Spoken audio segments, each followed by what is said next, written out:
Bismillahirrahmanirrahim. Bismillahirrahmanirrahim. Dear students, Assalamu alaikum warahmatullahi wabarakatuh.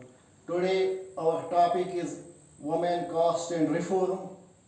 Social science class 8th का जो हमने topic आधा पहले से ही पढ़ा है, वुमेन कास्ट एंड रिफॉर्म. आज हमने पढ़ा है कि 19वीं सदी में हिंदुस्तान की औरतें किस तरह की जिंदगी गुजारती थी. Conditions of women in 19th century, किस तरह की जिंदगी गुजारती थी हिंदुस्तान की औरतें. कौन से सोशल इवल्स थे जिन्होंने यहाँ की औरतों की तरक्की को रोक कर रखा था, जो उन्हें तरक्की करने से बाज रखती थी. What were the social evils prevailing in Indian society in the 19th century? We stopped the progress, the development of women in India. 19वीं सदी में हिंदुस्तान की जो औरतें थी वो बदतर जिंदगी गुजारती थी, क्योंकि हिंदुस्तानी समाज में बहुत से बिदअत थे जो आज हम एक एक करके डिस्कस करेंगे. Social evils. तो पहला है female infanticide. Female infanticide means जो जब किसी घर में, किसी खानदान में एक लड़की जन्म लेती थी, जब किसी घर में, किसी खानदान में एक लड़की जन्म लेती थी, तो उसको उसके जन्म पर उस खानदान में मातम मनाया जा रहा था. यानी कि उस घर के लोग, उस खानदान के लोग लड़की के पैदा होने पर नाखुश थे, क्योंकि समाज में बहुत से बिदअत थे. लड़कियों को समाज में इज्जत नहीं थी, औरतों को समाज में इज्जत नहीं दी जा रही थी. उन्हें एक बर्डन यानी एक बोझ समझा जाता था. माँ बाप उन्हें अपने ऊपर एक बोझ समझते थे.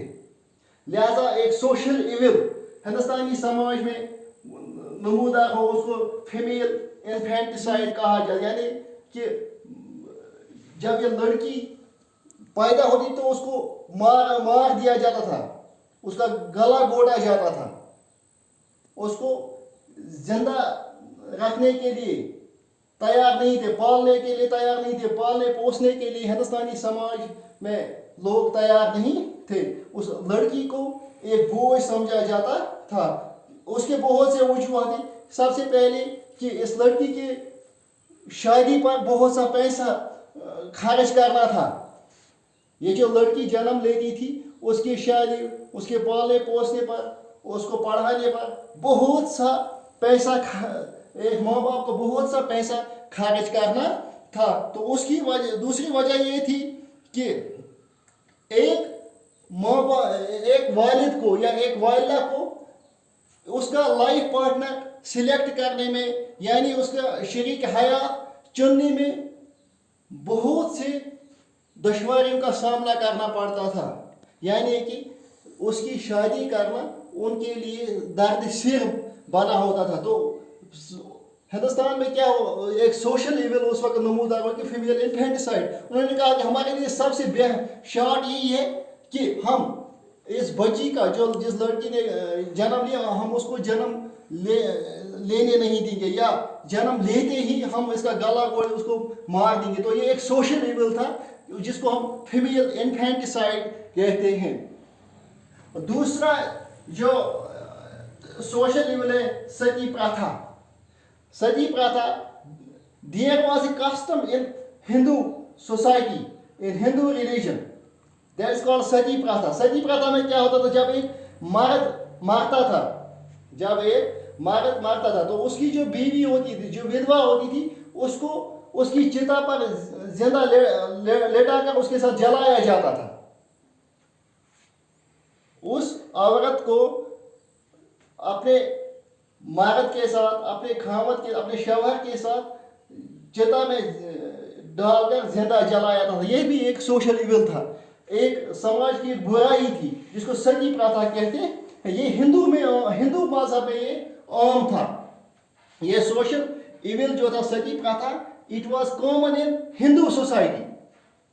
یہ کسٹم تھا ان کا کہ یہ جو عورت ہے اس کو منحوس سمجھا جاتا تھا کہ یہ اپنے شوہر کو کھا گئی, اپنے ہسبینڈ کو کھا گئی, لہذا اس کا یہی ٹھیک رہے گا کہ ہم اس کو چتا پر لٹا کر اپنے خاوند کے ساتھ ہی جلا دیں گے. یہ ایک ایول تھا, سوشل ایول تھا ہندوستانی سماج میں. اور تیسرا تھا سوشل ایول تھا that is dowry system. Dowry system میں کیا ہوتا تھا, جیسا کہ آپ سب جب ایک لڑکی کی شادی ہوتی تھی تو اس کے ساتھ جائیداد دی جاتی تھی, جاگیر دی جاتی تھی, پیسہ دیا جاتا تھا, چیزیں دی جاتی تھی, تو اس کو ڈاوری سسٹم کہتے ہیں. یہ بھی ایک سماج میں ایک ایول تھا. ڈاوری سسٹم ایک سوشل ایول تھا. اس ڈاوری سسٹم کی وجہ سے بھی یہ جو عورتیں ہیں وہ ترقی نہیں کر پا رہی تھی. ان کی ترقی کے راستے میں ایک رکاوٹ بن چکا تھا ڈاوری سسٹم, کیونکہ یہاں پر ہندوستانی سماج میں ایسے بھی لوگ تھے جو اپنی بیٹیوں کی شادی کے لیے جہیز کا سامان نہیں خرید سکتے تھے. انہیں کسی منی لینڈر سے, کسی صراف سے قرضہ لینا پڑتا تھا, اور جب وہ قرضہ نہیں چکا پاتے تھے تو انہیں اپنی زمین جائیداد بیچ کر وہ قرضہ چکانا پڑتا تھا. تو لوگ کیا سمجھتے کہ اس زمانے کے جو لوگ تھے, 19ویں صدی کے جو لوگ تھے, وہ سمجھتے تھے کہ ہمارے لیے بہتر یہی ہے کہ ہمارے گھر میں لڑکی ہی نہ جمے. اور تیسرا جو چوتھا ہے that is not given property right to women in Hindu society. Hindu سماج میں عورتوں کو ماں باپ کی جائیداد میں حصہ نہیں ملتا تھا. شکریہ, خدا حافظ. باقی انشاءاللہ اگلے ویڈیو میں ڈسکس کریں گے.